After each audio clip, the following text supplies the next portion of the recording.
Hello and welcome to this beginner's chess video. Remember, this is a video for beginners who have no idea about chess, and it is all about basic moves and rules in the game of chess. So this is the basic setup of a chess game. It goes pawns all across the second row depending on which side you're on. Then the order of rook, knight, bishop, king and queen for both sides. Now, I will go through how each piece moves. So the pawns, generally they move one space at a time, but on their first movement per pawn, they can go two spaces, but after that it's only one. Many people regard pawns as something of a waste or something you can sacrifice. But if pawns make it to the other side of the board, especially in the later stages of the game, they could bring back whatever's dead or been killed. Away from pawns comes the rook.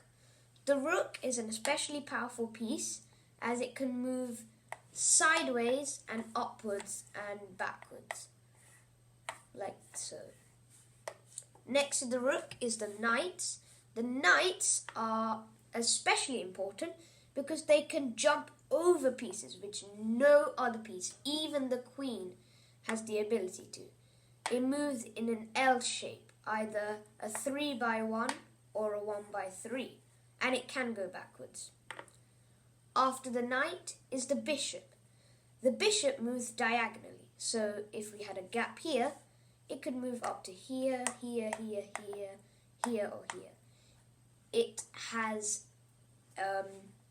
can go as many squares as it wants as long as it's on the board. Next to the knight, next to the bishop, whichever side the bishop is on, is the king.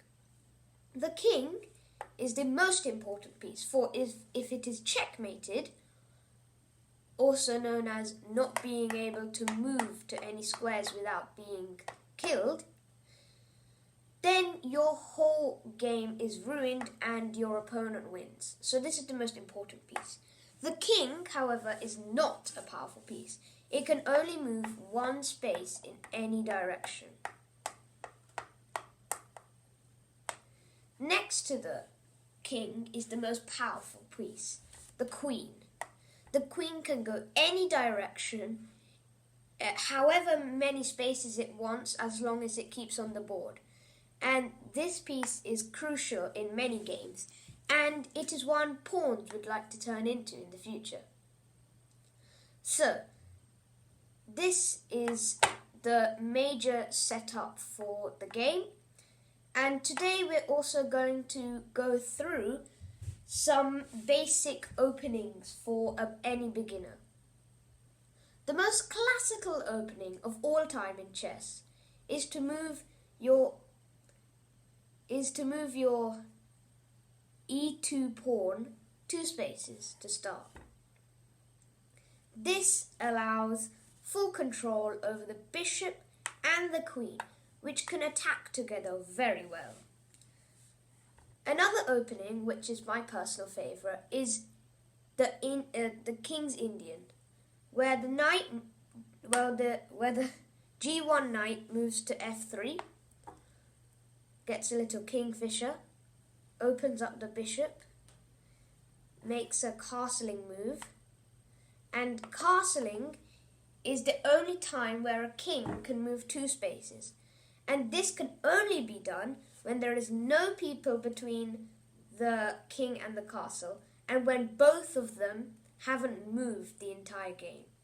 It allows you to do a castling move, move d2 to d3, move b1 to d2, move queen to e1, and finally move e2 to e4. This is the King's Indian, and it's an opening I would recommend for anyone.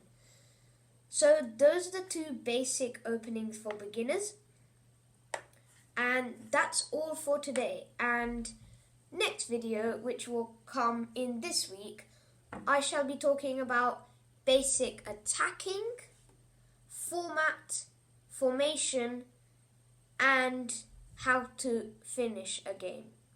Thank you for listening.